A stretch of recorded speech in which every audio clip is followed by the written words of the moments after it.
Dia bukanlah tahanan paling berbahaya di penjara itu, tetapi dia adalah tahanan yang paling gigih. Setiap pagi, dia menyingkirkan kasurnya dan berlatih menggunakan rangka tempat tidur besi. Siang harinya, dia berlatih bela diri, dan pada malam hari, dia menolak tidur sebelum menyelesaikan 2000 sit-up. Tujuannya bukanlah untuk melarikan diri dari penjara. Dia hanya ingin bertahan hidup di neraka dunia itu karena dia tidak mengerti mengapa seluruh penghuni penjara menginginkan kematiannya. Pada hari pertamanya, saat dia hendak mandi, beberapa narapidana mengepungnya. Dia mencoba melawan, tetapi mereka semua mengeroyoknya satu demi satu.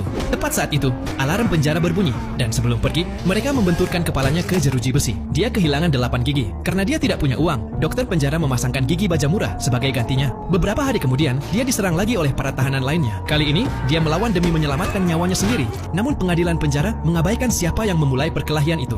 Mereka hanya menghukum orang yang melayangkan pukulan terakhir dengan menambah 1 tahun masa hukumannya. Saat itulah dia menyadari bahwa tidak ada aturan maupun keadilan di dalam penjara ini. Peraturan dalam penjara ini sebenarnya sederhana saja, yaitu membunuh atau dibunuh. Sejak saat itu, dia mengubah dirinya sepenuhnya. Latihan tanpa henti, perkelahian terus-menerus. Keberhasilannya selamat dari setiap serangan, mengubah tidak hanya tubuhnya, tetapi juga tekadnya menjadi sekeras baja. Keadaan perlahan mulai berbalik. Para narapidana yang dulu mengeroyoknya kini justru takut padanya. Suatu hari, dia mengalahkan beberapa narapidana seorang diri, dan salah satu dari mereka akhirnya mengungkapkan kebenaran yang menghancurkan dunianya. Orang yang menginginkan kematiannya bukanlah orang asing. Dia adalah kakak kandungnya sendiri, Lincoln, yang telah menjanjikan imbalan sebesar $20.000 bagi siapapun yang bisa menghabisinya. Di dalam penjara, jumlah itu adalah uang yang sangat besar. Saudara yang dulu dia lindungi dengan menolak membongkar perbuatannya, kini justru membayar orang untuk membunuhnya. Sejak hari itu, hanya satu hal yang tersisa di hatinya, yaitu balas dendam. Selama bertahun-tahun, para narapidana terus berusaha membunuhnya. Salah satu dari mereka menyiramkan cairan gula panas mendidih ke wajahnya, yang meninggalkan bekas luka permanen. Setiap kali terlibat perkelahian, masa hukumannya bertambah panjang. Namun, bukannya menyerah, dia justru menjadi semakin berbahaya. Suatu hari, seseorang mencoba menikamnya dengan senjata, namun dia berhasil merebut senjata itu dan membunuh orang tersebut. Itu merupakan kejadian pertama kalinya dia melakukan pembunuhan di dalam penjara. Tindakan itu menambah masa hukumannya sebanyak 10 tahun lagi.